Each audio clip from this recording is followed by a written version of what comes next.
Okay, time to shift gears a little bit and shift our focus towards understanding the language of DAX. And we're going to start with the core syntax.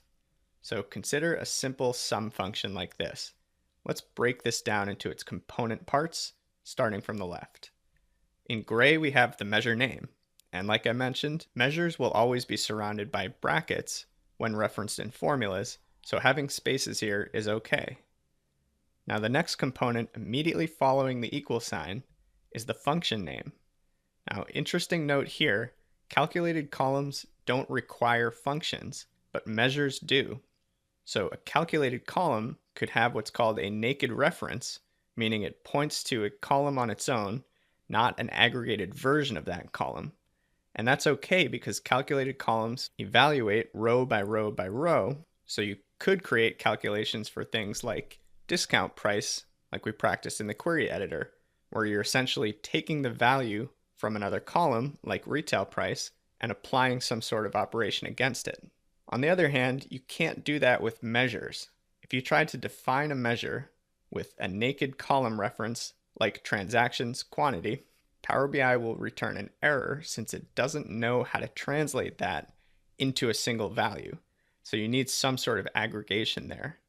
And then the last two components here are the table name in orange and the column name in blue.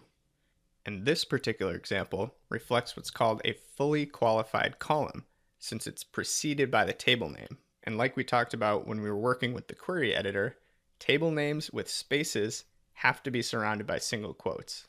So here's an example of what that would look like with or without a space. One piece of advice, pro tip here, when you're referencing columns, get in the habit of using the fully qualified name. So table followed by column. But for measure references, just use the measure name itself. That's a nice, easy way to differentiate column references from measure references within your DAX formulas. And there are some cases where that may not always make sense, but for the most part, that's a pretty good practice to follow. So moving on, let's talk about some common DAX operators. And most of these are extremely straightforward. You've got your basic arithmetic operators, addition, subtraction, multiplication, division, and exponents. Those pretty much speak for themselves. You also have your comparison operators, equal to, greater than, less than, greater than or equal to, less than or equal to, or not equal to. And I've shown some examples here as well. And then where it gets a bit more interesting is with the text and logical operators.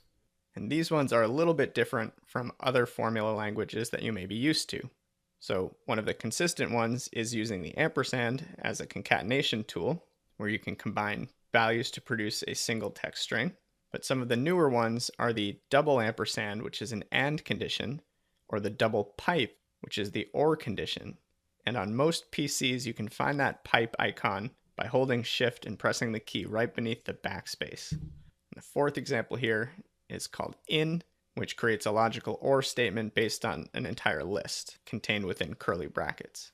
So, little hint, if you're only going to pay attention to a couple pieces from this slide, pay attention to these two, because these are going to come up a few more times with some of the formulas that we'll be writing.